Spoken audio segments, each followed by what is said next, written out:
Welcome to all of you. आज हम लोग डिस्कस करने वाले हैं mass promotion system in education. First of all ये समझ ले कि मास प्रमोशन सिस्टम है क्या। Without giving examination you are promoted to the next level और स्टैंडर्ड। मीन्स एग्जाम कंडक्ट नहीं होगी, आप नेक्स्ट ईयर के लिए प्रमोट हो जाओगे। It's called mass promotion, simple definition है। और इंडिया में जब सर्वे हुआ तब पता चला 90% स्टूडेंट्स एजुकेशन ठीक से क्यों कर रहे हैं, क्योंकि only and only for getting a good result. जब पता चल चुका है स्टूडेंट्स को कि एग्ज़ाम नहीं होने वाली, मास प्रमोशन होने वाला है, तो फिर एजुकेशन का इम्पोर्टेंट क्या एजुकेशन का इम्पोर्टेंट सिर्फ मार्क्स, सिर्फ रिजल्ट तक ही लिमिटेड है तो कि नहीं। ये आपके कॉन्सेप्ट है, जो बेस है वो क्लियर कर रहा है एजुकेशन। अगर आपके पास कॉन्सेप्ट और बेस क्लियर होंगे तो एजुकेशन अपने आप आपके पास आ जाएगा और रिजल्ट भी आप जैसा अचीव करना चाहो वैसा अचीव कर पाओगे। ये इंडिया में एक बहुत ही बड़ा प्रॉब्लम चल रहा है। सिंपल वे से समझे, अगर आपको कोई वॉल कंस्ट्रक्ट करनी है, उसका आप बेस पावरफुल नहीं बनाओगे, दैट मीन्स स्ट्रॉन्ग कंस्ट्रक्ट नहीं करोगे, तो क्या होगा, विद इन शॉर्ट पीरियड पूरा ब्रेकडाउन हो जाएगा। बस यही होने वाला है स्टूडेंट्स के साथ। पिछले साल दैट मीन्स 2019 मार्च अप्रैल में जो एग्जाम होने वाले थे, वहां पे आपको मास प्रमोशन ऑलरेडी मिल चुका है। इस साल आप ट्राई कर रहे हो, एजुकेशन ले रहे हो नहीं ले रहे हो। बहुत सारे ऐसे स्टूडेंट्स हैं जो एजुकेशन से अपना नाता दूर कर चुके हैं, और जब प्रॉपरली एजुकेशन स्टार्ट होगा तब पढ़ना स्टार्ट कर देंगे। बट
बड़ी कंपनी स्टार्ट कर दी, उनके पास डिग्री नहीं है।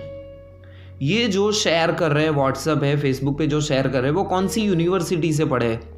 वो व्हाट्सएप और फेसबुक यूनिवर्सिटी वाले ही वो लोग शेयर करते हैं। कभी आपने सोचा कि वो उन लोगों ने उनका एजुकेशन कौन सी यूनिवर्सिटी से ड्रॉप आउट किया था? Harvard university. भाई ये यूनिवर्सिटी ऐसी है ना जहाँ पे एडमिशन मिलना भी मुश्किल है। वहाँ पे उन लोगों ने खुद का एडमिशन के लिए वो क्वालिफाई भी हो चुके थे, बाद में उन लोगों ने ड्रॉप आउट किया हुआ है। और अगर बात करें तो मार्क जकरबर्ग 2017 में उसने ग्रेजुएशन की डिग्री भी अचीव कर ली है। तो ये फेक न्यूज़ मत स्प्रेड करो कि विदाउट एजुकेशन भी हम सक्सेसफुल हो सकते हैं। हाँ, हो सकते हैं ना। धीरू भाई अंबानी ने जब रिलायंस इंडस्ट्री इतनी बड़ी स्टार्ट कर दी है तो हम भी कर सकते हैं। आज भी अगर 2020 में धीरू भाई अंबानी खुद आके रिलायंस पहले से बेस से पूरा स्टार्ट करना चाहे ना, तो भी वो पॉसिबल उनके लिए नहीं होगा। क्यों? जब रिलायंस की शुरुआत हुई 1966 में, तब वहाँ पे कंपटीशन बहुत कम था, तो विदाउट एजुकेशन चल जाता था यार वहाँ पे। But now at present it's too much competition.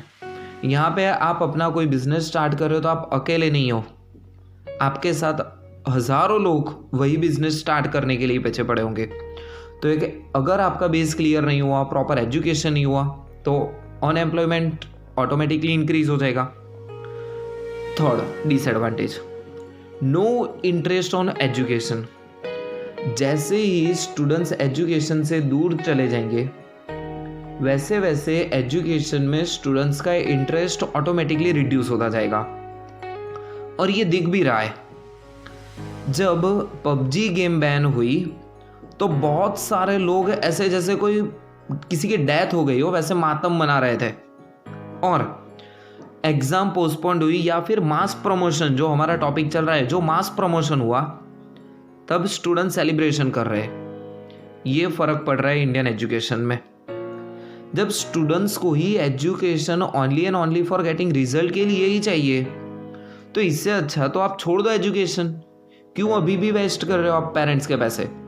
तो इससे अच्छा तो आप पर्टिकुलर जो भी आपकी फीस पेमेंट कर रहे हैं पेरेंट्स, उस पैसे से कोई छोटा मोटा बिजनेस करो, उससे भी आप इजीली इनकम जनरेट कर पाओगे। थोड़ी ना थोड़ी तो इनकम जनरेट कर ही पाओगे।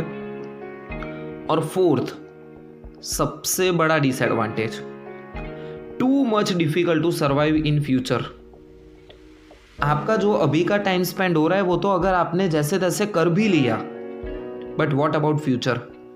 क्या फ्यूचर में आपकी सैलरी 10,000, 15,000, 20, 25,000 इनफ होगी? तो ऑब्वियसली नहीं।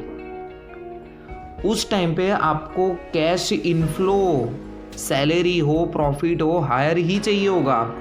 पूरी आपको फैमिली को डेवलप करना होगा, फैमिली मेंटेन करनी होगी, सर्वाइव करनी होगी, आपका खुद का देखना होगा, आपकी फैमिली, सोसाइटीज, सब चीज़ों को ध्यान में रखना होगा। तो विदाउट एजुकेशन ये भी पॉसिबल नहीं है। तो इन शॉर्ट हुआ क्या? मास promotion is a worst system of education. Mass promotion India का सबसे खराब सिस्टम है जो एजुकेशन की धज्जियां उड़ा रहा है। यहाँ पे गवर्नमेंट के सामने भी कुछ क्वेश्चंस हैं, पेरेंट्स के सामने भी कुछ क्वेश्चन अराइज हो रहे हैं। गवर्नमेंट क्या कर रही है? गवर्नमेंट को जो खुद का चाहिए वो खुद अपनी गवर्नमेंट जो या पॉलिटिक्स है उससे खुद ना खुद निकल रही है, बट एजुकेशन के बारे में कुछ नहीं सोच रही। गवर्नमेंट के पास भी ऑप्शन है। कोरोना की वजह से अगर एजुकेशन नहीं हो पा रहा, ऑनलाइन एजुकेशन में तकलीफ आ रही है, चलो मास प्रमोशन कर भी दो, पर गवर्नमेंट ये भी ध्यान में रखे कि जो 2 साल का बीच में एजुकेशन जो लेफ्ट हुआ है वो पर्टिकुलर कोई नेक्स्ट ईयर में कुछ जो टॉपिक है, जो कॉन्सेप्ट है, जो इम्पोर्टेंस है, वो कवर करे नेक्स्ट ईयर में। पेरेंट्स के सामने भी कुछ क्वेश्चंस है। पेरेंट्स अपने स्टूडेंट को एजुकेशन से दूर कर रहे हैं। हाँ, obviously financial matter also important. Corona की वजह से बहुत सारे ऐसे फैमिलीज है जहाँ पे फिनेंशियल प्रॉब्लम हुए हैं, और more than 200 crore students drop there education in 2020। 2 crore से ज़्यादा स्टूडेंट्स ने अपना एजुकेशन ड्रॉप कर दिया है। या तो वो फिनेंशियल मैटर हो, या तो उनके पास प्रॉपर टेक्नोलॉजी नहीं है जो ऑनलाइन एजुकेशन में बेसिक है। अगर आपके पास टेक्नोलॉजी नहीं होगी तो भी आप ऑनलाइन एजुकेशन भी नहीं कर पा रहे। तो यहाँ पे सवाल सिर्फ 2 करोड़ स्टूडेंट्स का नहीं हो रहा, 2 करोड़ फैमिली का हो रहा है। फ्यूचर में उन 2 करोड़ फैमिली का फ्यूचर क्या? तो यहाँ पे पेरेंट्स से भी है एक रिक्वेस्ट है कि वो अपने स्टूडेंट्स को एजुकेशन के साथ कनेक्ट रखे, उनको एजुकेशन से दूर ना करे। अगर बच्चे एजुकेशन से दूर हो गए तो उसको वापस से ट्रैक पे लाना बहुत डिफ़िकल्ट होगा। शॉर्ट टर्म के लिए आपके लिए और आपके बच्चों के लिए मे भी अच्छा लग रहा होगा, चलो एजुकेशन से दूर है स्टूडेंट्स, अपना टाइम स्पेंड कर पा रहे हैं, बट फ्यूचर में अल्टीमेट ये बहुत हार्मफुल होने वाला है। तो ध्यान में रखें, सिंपल थिंग्स, मास प्रमोशन से कुछ नहीं मिलने वाला है। ये आपका फ्यूचर सिर्फ और सिर्फ स्पॉइल करेगा। गवर्नमेंट अगर मास प्रमोशन कर रही है तो आप तो अपना काम करो। अपना काम मार्क्स लाना नहीं है, अपना काम कॉन्सेप्ट क्लियर करना है। आप एजुकेशन से दूर ना हो, एजुकेशन अपने तक पास में ही रखो। एजुकेशन की डेफिनेशन आप लोगों ने है ना बहुत बेकार बनाई हुई है। एजुकेशन मीन्स क्या? जहां से भी आपको कुछ ना कुछ सीखने को मिले, आपका नॉलेज इंप्रूवमेंट हो, वो एजुकेशन। सिर्फ बुक्स तक एजुकेशन इंक्लूड नहीं है, लिमिटेड नहीं है बुक्स तक की, बुक्स से बाहर भी एजुकेशन है। और इंडियन सिस्टम जो चल रहा है वहाँ पे एक ये भी तकलीफ है कि इंडिया का एजुकेशन सिस्टम जो है वो ज़्यादातर डिपेंड्स होता है थियरिटिकल पोर्शन, और जब लाइफ स्पेंड करनी हो तो वो लाइफ स्पेंड होती है प्रैक्टिकल वे से। दैट मीन्स हम बेसिक एजुकेशन ले रहे हैं थियरिटिकल और लाइफ स्पेंड कर रहे हैं प्रैक्टिकल, तो ये भी एक बीच में एक बैरियर्स हो रहा है कि थियरिटिकल और प्रैक्टिकल को मैच कैसे करें। तो हम लोग ये तो नहीं बोल सकते कि चलो भाई इंडियन एजुकेशन सिस्टम को चेंज करो, होगा चेंज, सब कुछ चेंज होगा, बट टाइम लगेगा। बट इंडियन एजुकेशन सिस्टम को ब्लेम करके अभी बचना नहीं है। हमारे अपने एजुकेशन को हमको आगे ही लेके जाना है, और उससे बेनिफिट आप खुद को भी होने वाला है, फैमिलीज को, सोसाइटी को, पूरे स्टेट और अल्टीमेट अपने इंडिया को भी बेनिफिट होने वाला है। ऑब्वियसली अगर आपने प्रॉपर एजुकेशन अचीव की, कुछ आपने फ्यूचर में अच्छा इनोवेशन किया, तो वहाँ पे इंडिया का नाम जो होगा वही रोशन होने वाला है। अगर आपने कोई पर्टिकुलर प्रोडक्ट बनाई तो ये आपके लिए बेनिफिटेड होगा कि आप एजुकेशन से दूर ना हो, एजुकेशन के साथ कनेक्ट रहो। भले ही गवर्नमेंट आपको मास प्रमोशन दे ना दे, डजेंट मैटर, मार्क्स के लिए नहीं पढ़ना है, कॉन्सेप्ट क्लियर करने के लिए ही हमको एजुकेशन पे फोकस करना है। तो आज का इतना टॉपिक था कि मास प्रमोशन क्या है और उससे क्या डिसएडवांटेज हो रहे हैं। अगर ये आपको वीडियो सही लग रहा है तो आपके फैमिली मेम्बर्स, पेरेंट्स, स्टूडेंट्स के साथ भी शेयर करो, उनको भी कुछ ना कुछ बेनिफिट हो जाएगा। और फिर भी मास प्रमोशन है, आपके दिमाग में भी कुछ ऐसी क्वेरीज है इंडियन एजुकेशन सिस्टम के लिए, तो आप नीचे कमेंट सेक्शन में भी शो कर सकते हो। तब तक all the best for your great future.